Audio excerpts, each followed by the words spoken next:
வணக்கம் மக்களே, எல்லோரும் நல்லா இருக்கீங்களா? இந்த வீடியோவில் என்ன பார்க்க போகிறோம் அப்படின்னு பார்த்தீங்கன்னா, கடன். எங்கள் வாழ்க்கையில் கடன் வந்து எங்களை என்ன பாடுபடுத்துச்சு, சொந்தக்காரவங்கெல்லாம் எங்களை எப்படி பார்த்தாங்க, குறிப்பாக என்னோட உறவாக இருக்கிறவங்க எந்த நிலமையில் எங்களை வச்சுருந்தாங்க அப்படிங்கிறத தான் நான் வந்து உங்களுக்கு சொல்ல போகிறேங்க. எல்லோரும் பார்த்திங்கன்னா மார்கழி மாதத்தில் மாலை போட்டு பெண்கள் வந்து முக்கியமாக மாலை போட்டு வந்து மேல்மருவத்தூர் போவாங்க. நானும் அப்படி போயிருந்தேங்க. அதான் வந்து ஃபஸ்ட்டு வருஷம் இப்போ மாலை போட்டு மேல்மருவத்தூருக்கு போகிறேங்க.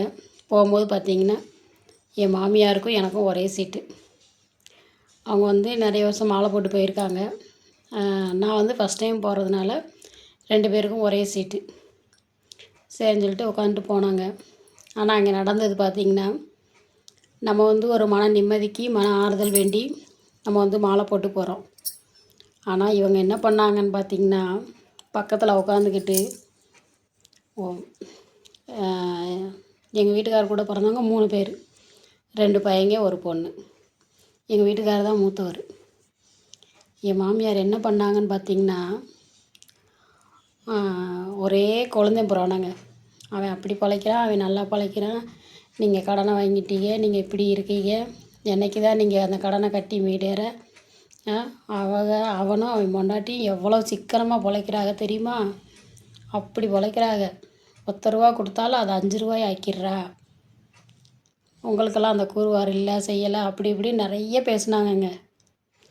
நானும் கேட்டுக்கிட்டே இருந்தேன். எனக்கு தாங்க முடியல. என்னடா மனசுக்கு ஒரு நிம்மதி வேணும், ஒரு ஆறுதல் வேணும் அப்படின்னு சொல்லி தான் நம்மளே கோயிலுக்கு வரோம். இங்கே வந்து இந்த அம்மா இந்த பாட்டு பாடுது அப்படி சொல்லிவிட்டு எனக்கு அழுகலையாக வந்துருச்சு. தாங்க முடியாமல் ரொம்ப அழுதுட்டேன். அதுக்கு பிறகு அந்த அக்காட்ட கூப்பிட்டு போகிற அக்காட்ட சொல்லிட்டேன், ஏக்கா நானே மனசு நிம்மதிக்காக தான் வரேன். இனிமேல் அடுத்த வருஷம் வந்தோம்னா இவங்க பக்கத்தில் என்னை தயவு செஞ்சு உட்கார வைக்காதீங்கக்கா, என் மனசை ரொம்ப கஷ்டப்படுத்துகிறாங்க அப்படின்னு சொல்லிவிட்டு அதுக்கு அடுத்த வருஷம்லாம் தனியாக உட்காந்துக்கிட்டேங்க. இதை எதுக்கு சொல்ல வரேன் அப்படின்னு பார்த்தீங்கன்னா, எல்லோரும் ஒரே மாதிரியே இருந்துட போகிறது இல்லைங்க. கடன் பட்டவன் கடன் பட்டுக்கிட்டே இருப்பான். ஒரு நாள் அவனும் நல்லா இருப்பான் இல்லைங்க. ஆனால் நாங்கள் கடன் வாங்கிட்டோம் அப்படின்ற ஒரே காரணத்துக்காக இப்போ வரைக்கும் எங்களை வந்து ஒரு ஓரமாக ஒதுக்கி தாங்க வச்சுருக்காங்க. பேச மாட்டாங்க. எங்களை பார்த்தாலே என்னமோ ஆகாதவங்க மாதிரி. பக்கத்து வீடு,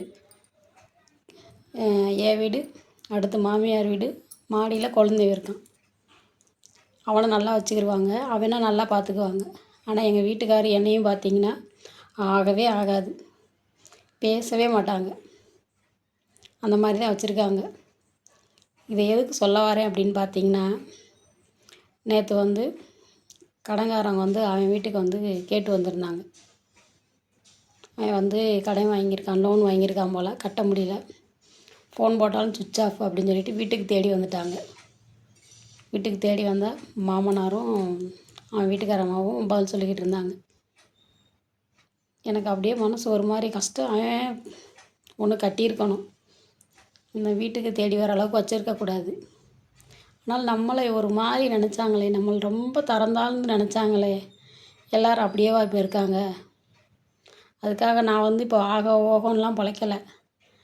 நாங்களும் அன்னன்னைக்கு கஷ்டப்பட்டு உழைச்சி தாங்க சாப்பிட்றோம். ஆனால் ஒருத்தவங்கள கடன் பட்டுட்டாங்க அப்படிங்கிறதுக்காண்டி பெற்றவங்களே இந்த மாதிரி நடத்தினா அப்போ அடுத்த உறவுகளெல்லாம் நம்ம சொல்லவாங்க வேணும்? பெற்றது பிறந்ததுகளே இந்த மாதிரி நினச்சாங்கன்னா, காலம் வந்து உலகம் வந்து சுற்றிக்கிட்டே தாங்க இருக்குது. ஏன் சொல்கிறாங்க உலகம் உருண்டைன்னு? இன்றைக்கி உனக்குன்னா நாளைக்கு எனக்கு.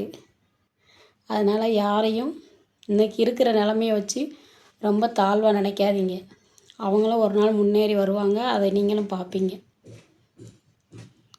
சொல்கிறாங்கல்ல, முன்னாடி தான் அப்பா செஞ்சால் பிள்ளைக்கு அப்படின்னு. ஆனால் இப்போ வந்து அப்பப்போ நடக்குதுங்க. இது வந்து எனக்கு வந்து சொல்லணும்னு தோணுச்சு.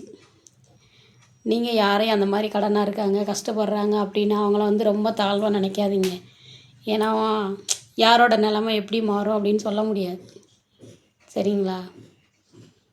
ரொம்ப மனசை கஷ்டப்படுத்திட்டாங்கங்க. அதுக்காக நான் இப்போ அவங்கள பார்த்து சந்தோஷம்லாம் படல, மனசு கஷ்டம்தான். ஆனால் பெற்றவங்க இந்த மாதிரி செய்யும்போது அது இன்னும் ரொம்ப கஷ்டமாக இருந்ததுங்க. ஓகே உறவுகளே, என் வீடியோ பிடிக்குன்னா லைக் பண்ணி சப்போர்ட் பண்ணுங்கள், சப்ஸ்கிரைப் பண்ணுங்கள். ஏதாச்சும் குறை இருந்தால் சொல்லுங்கள். Okay bye.